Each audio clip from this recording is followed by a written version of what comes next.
Big boss third ప్రోమోలో Nagarjuna sir అక్కడ dummy trophy అయితే ఉంది, అది పట్టుకొని మీరు ఆ ట్రోఫీ గెలవాలంటే మీకు ఆ ట్రోఫీ గెలిచే అర్హత ఉందా లేదా చెప్పాలి, ఉంటే ఎందువల్ల గెలుస్తారు అనుకుంటున్నారు అనేది చెప్పాలనేసి నాగార్జున సార్ చెప్తారు. అక్కడ హౌస్ మేట్స్ కి వాళ్ళు చెప్పే దానికి మీరు థమ్స్ అప్ అంటారా థమ్స్ డౌన్ అంటారా చెప్పాలి అనేసి చెప్తాడు.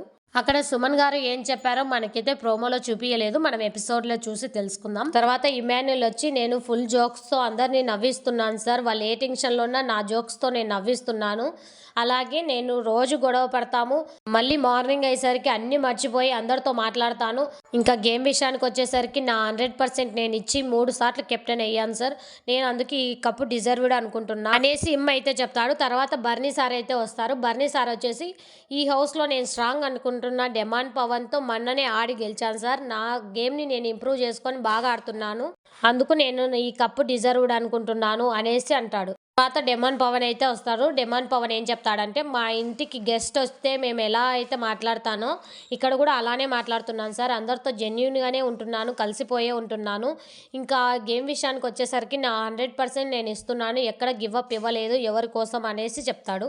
తర్వాత కళ్యాణ్ అయితే వస్తాడు. కళ్యాణ్ వచ్చి నేను అందరితో కలిసి మాట్లాడతాను, ఎవరిని కావాలని బాధ పెట్టలేదు, నేను అందరితో జెన్యున్గానే ఉంటున్నాను, ఇప్పటి వరకు ఫస్ట్ ఫైనలిస్ట్గా కూడా ఆడి గెలిచాను, అందుకే నేను ఈ కప్పు డిజర్వ్డ్ అనుకుంటున్నాను అనేసి అంటాడు. తర్వాత తనూజ్ అయితే వస్తుంది. తనూజ్ వచ్చి నా 100% నేను ఇస్తున్నాను సార్, నేను అన్ని గేమ్స్లోనే ఆడుతున్నాను, ముఖ్యంగా ఈ సీజన్ లేడీ విన్నర్ అవ్వాలి, అది కూడా నేనే అయ్యి ఉండాలి, అందుకే ఈ కప్పుకు నేను డిజర్వ్డ్ అనుకుంటున్నా అనేసి చెప్తుంది. తర్వాత రీతు అయితే వస్తుంది. రీతు వచ్చేసి నేను గెలిచినా ఓడినా ఫైనల్స్ వరకు ఉండాలి అని పాజిటివ్గా ఆలోచించుకుంటూ ఇంతవరకు వచ్చాను సార్, ప్రతి గేమ్లో నా 100% నేను ఇచ్చి ఆడుతూ వస్తున్నాను సార్, అందుకే నేను ఈ కప్పు డిజర్వ్డ్ అనుకుంటున్నాను అనేసి అంటుంది.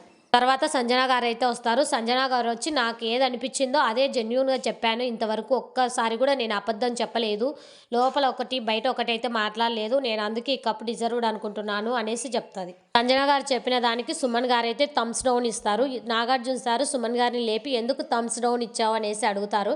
అప్పుడు సుమన్ గారు ఏం చెప్తారంటే సంజన గారు నేను చెప్పిన దానికి థమ్స్ డౌన్ పెట్టారు సార్, అందుకే నేను కూడా తనకి థమ్స్ డౌన్ పెట్టాను అనేసి చెప్తారు. ఈయనకు నామినేషన్స్లోనే రీజన్ దొరకదు అనుకుంటే ఇక్కడ కూడా రీజన్ దొరకదు, ఏం చెప్తారు సుమనన్న నాకైతే అస్సలు అర్థం కాదు. మీరు వీళ్ళు చెప్పిన రీజన్స్ అయితే విన్నారు కదా, ఈ కప్పుకి ఎవరు డిజర్వ్డ్ అనుకుంటున్నారో కామెంట్ చేయండి. Thank you for watching, please subscribe.